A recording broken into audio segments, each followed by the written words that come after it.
Every second, organizations generate millions of distinct data points. We ask standard enterprise IT systems to process petabytes of raw information, and the physical capacity of those older containers is breaking under pressure. Traditional IT infrastructure was designed with a very specific, narrow goal: keep the business running. It focuses on maintaining maximum uptime, securing basic network hardware, and hosting applications like email servers. But those systems lack the structural capacity for modern analytics. When you force a standard server to run massive analytical queries, ingest real-time data streams, or process complex AI workloads, the system chokes. The users are different too. IT administrators need systems built for reliable network operations. Data engineers and data scientists, on the other hand, require a specialized environment built to manipulate massive data sets. Surviving this explosion of information requires a clean break from old habits. You cannot simply buy more traditional servers. You have to adopt an entirely different architectural model. That model is data infrastructure. It is a purpose-built abstraction layer, a specialized ecosystem of hardware, processing frameworks, and governance policies designed exclusively to collect, store, and analyze data at scale. Look at this comparison. On the left, a monolithic architecture assigns discrete application tasks to a central server rack. On the right, modern distributed infrastructure receives a continuous stream of raw data and spreads that workload across multiple specialized nodes. Traditional IT is built for static hosting.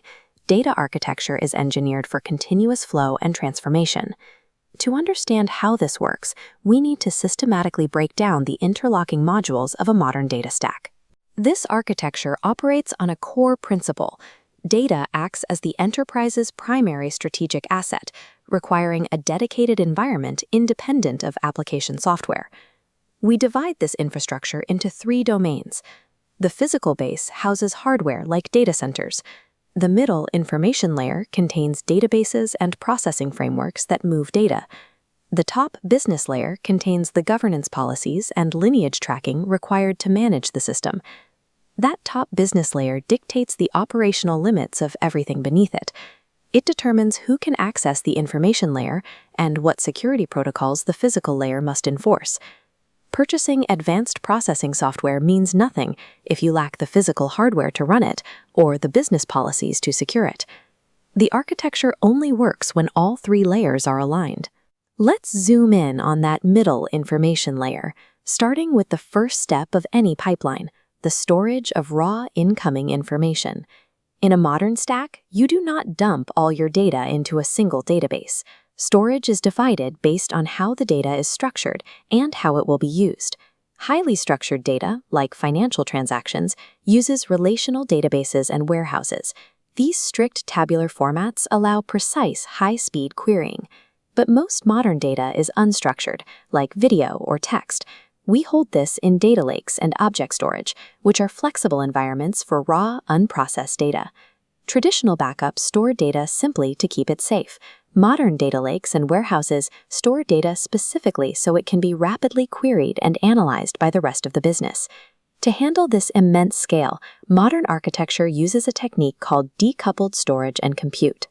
By separating the storage servers from the processing engines, an enterprise can hoard infinite amounts of cheap, raw data in a data lake and only pay for the expensive computing power when they actively choose to analyze it. Static storage is useless on its own. You have to actively extract the insights. The connective tissue is the ETL pipeline. Extract pulls data from isolated silos. Load deposits collected data into a unified warehouse.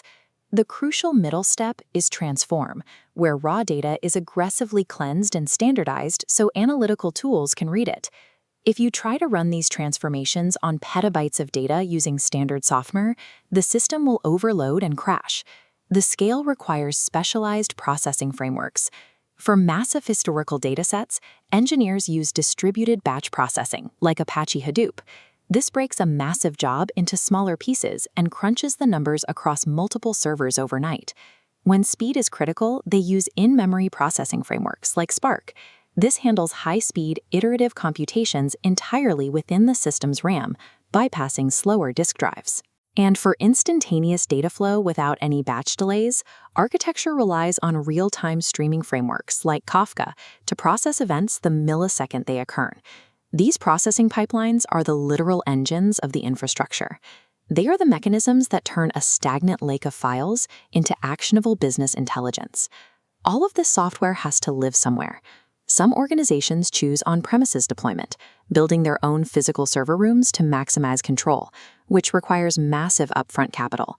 Others use cloud-based infrastructure, renting server space to maximize scalable elasticity and shift costs to operational expenses. Many use edge computing. By placing processing hardware closer to the physical source of the data, the system reduces the time it takes for data to travel, eliminating critical latency.